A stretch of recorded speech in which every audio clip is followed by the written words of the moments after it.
Olá, amigos, Namastê.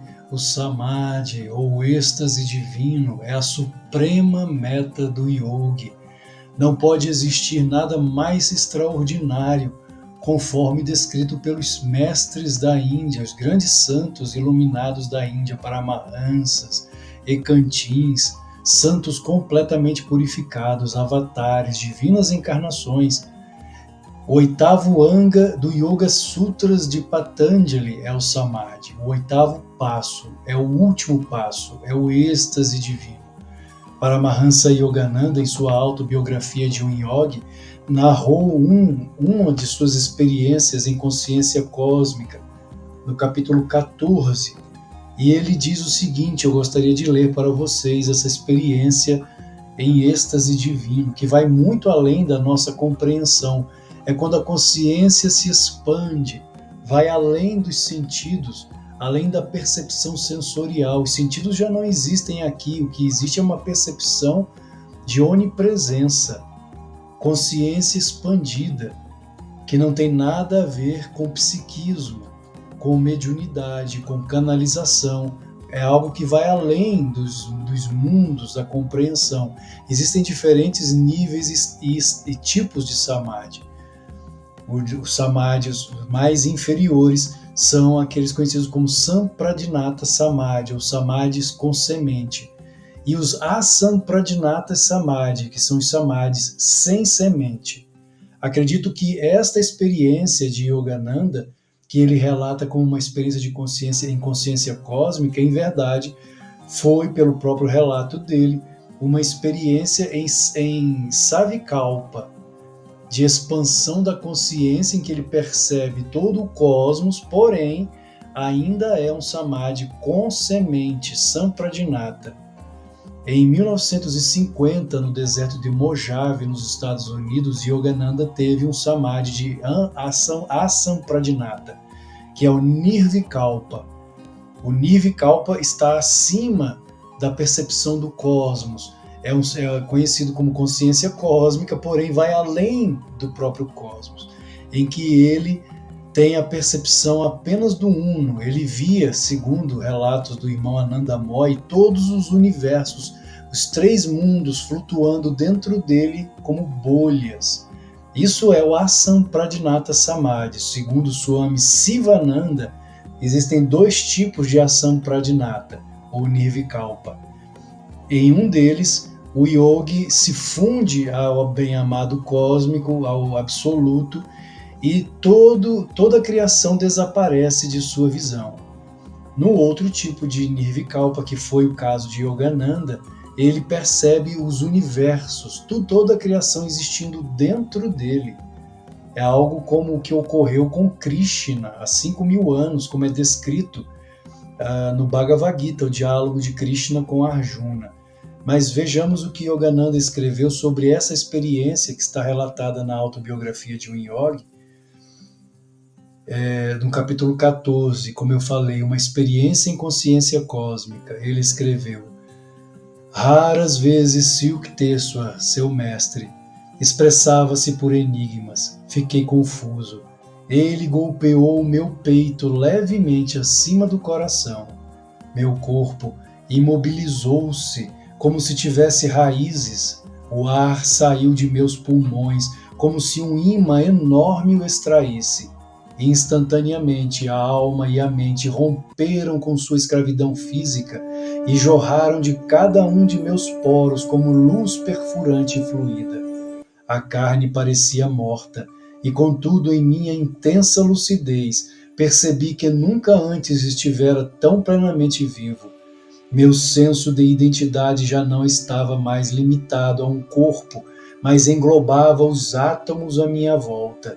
Pessoas em ruas distantes pareciam mover-se suavemente em minha própria e remota periferia.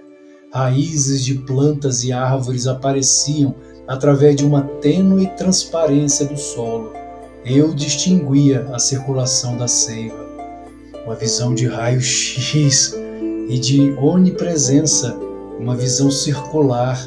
A vizinhança inteira surgia desnuda diante de mim.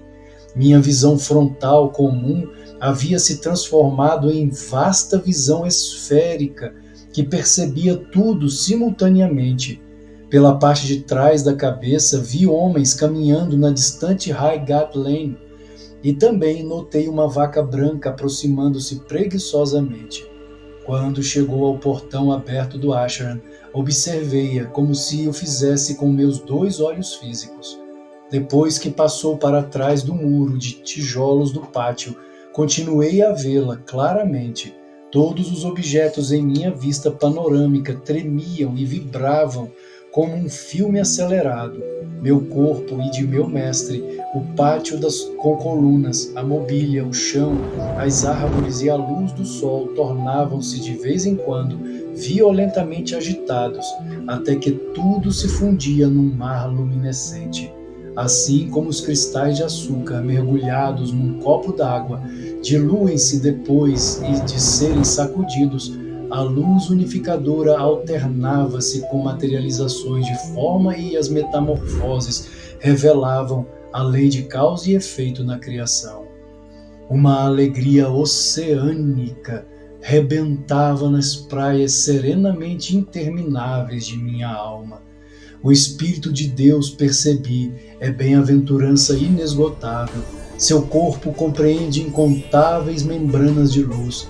Um sentimento de glória crescente dentro de mim começou a envolver cidades, continentes, a Terra, o sistema solar, constelações, as tênues nebulosas e os universos flutuantes. O cosmos inteiro, suavemente luminoso, semelhante a uma cidade vista de alguma distância à noite, cintilava dentro da infinitude de meu ser. Para além dos contornos esféricos nitidamente definidos, a luz ofuscante empalidecia ligeiramente nos confins mais longínquos. Ali eu via uma radiação branda, que nunca diminuía, era indescritivelmente sutil. As figuras dos planetas constituíam-se de uma luz mais densa.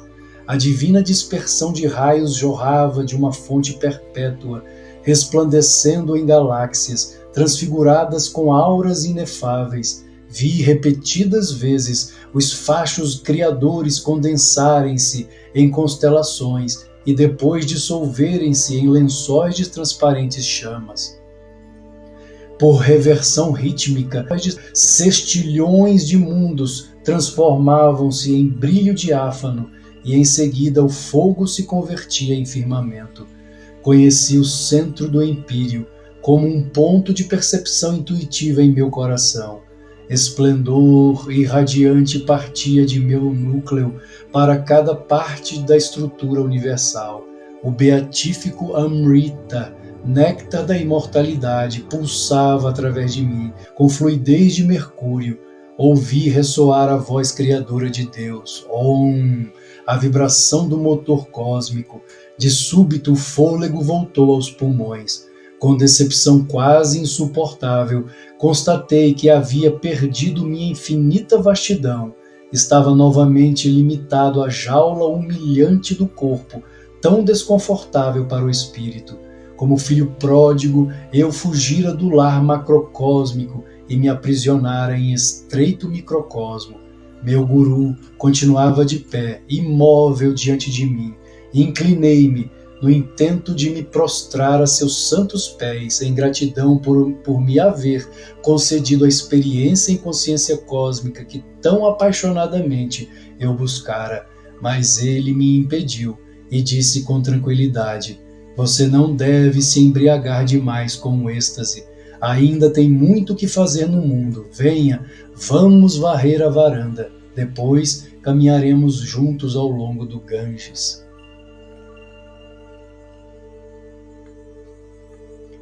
Este é um relato de Yogananda, de um estado de êxtase, de percepção de consciência expandida que vai muito além do mediunismo ou de canalização. É a percepção direta do empírio, a percepção direta de Deus, em que a consciência alça voo aos espaços alcantelados, infinitos da eternidade.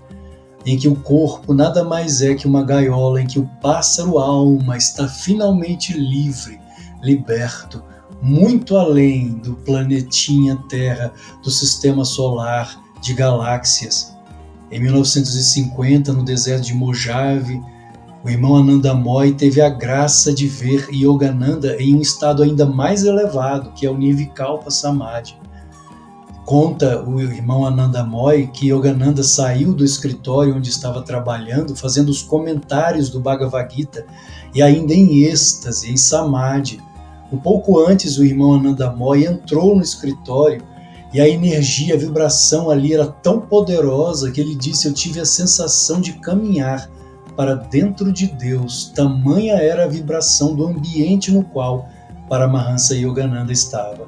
E quando Yogananda então sai, ainda em êxtase, com os olhos voltados para cima em Shambhavi Mudra, a energia que emanava de seu corpo físico era tanta que o irmão Ananda Moy teve de recuar. Ele diz que foi empurrado fisicamente vários passos para trás.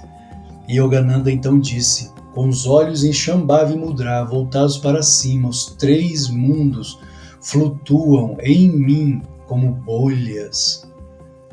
Isso é consciência divina, consciência cósmica, Nirvikalpa Samadhi, os 3 mundos, ou seja, todos os universos físicos, todos os universos astrais, o universo causal, são os 3 mundos, flutuavam em sua consciência cósmica. Os 3 mundos flutuam em mim como bolhas. Isso é um Purna Avatar, uma encarnação total de Deus na Terra em pleno século XX. O mesmo irmão Ananda Moy dizia que pouquíssimas pessoas não sentiam nada na presença de Yogananda.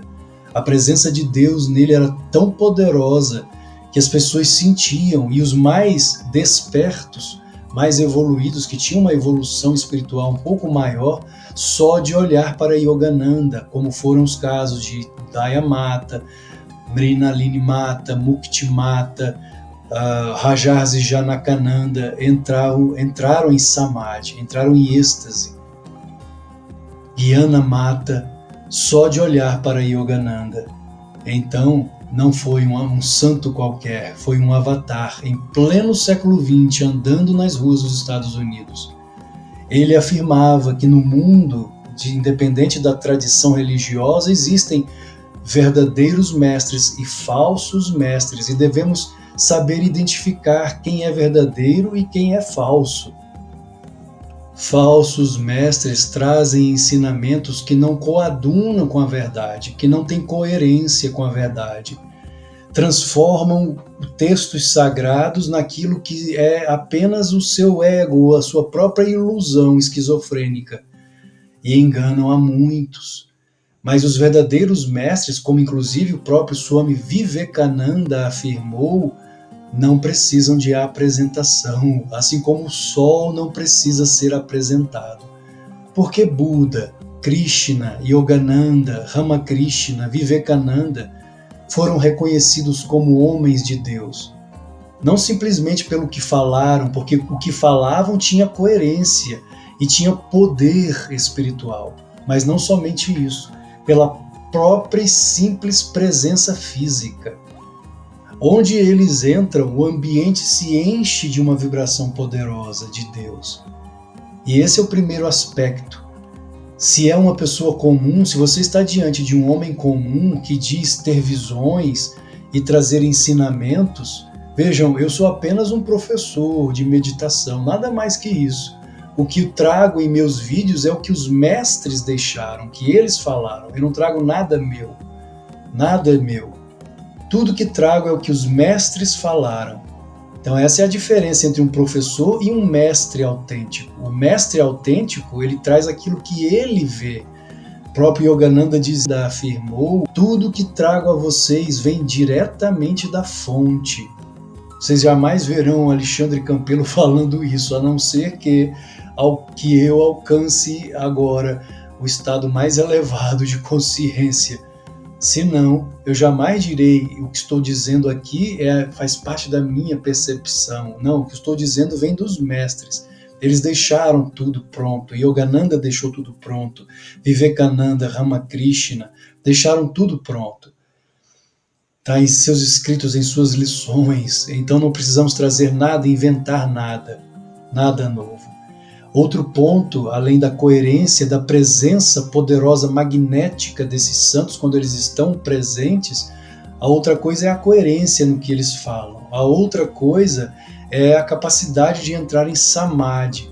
O samadhi é a percepção do divino, mas é, fisiologicamente falando, uma espécie de morte, entre aspas, porque não existem sinais vitais. O homem ou mulher capaz de entrar em samadhi não tem sinais vitais. Se um médico vier, aí ele pode estar conversando, mas se ele estiver em samadhi, em êxtase, ele não tem pulso, não tem batimentos cardíacos, não tem respiração. Um médico, se examiná-lo, dirá: este homem, esta pessoa está morta, apesar de que ela está mais viva do que nunca, pois sua consciência está expandida, ela tem a percepção de tudo, desde o micro até o macrocosmos. Ela dialoga com o bem-amado divino e ela é unida a Deus. Por isso é um avatar, é uma encarnação divina. E se apesar disso tudo você ainda tiver dúvida se ele é ou não um ser sagrado, um ser divino, um mestre autêntico, um avatar, o próprio Yogananda dizia: peça-lhe a sua mão emprestada, corte-lhe um dedo. Se ele for capaz de recolocar o dedo no lugar, então não duvide mais. Cuidado com os falsos mestres que andam por aí falando coisas que vêm apenas de seu próprio ego e não da comunicação direta com Deus. Namastê.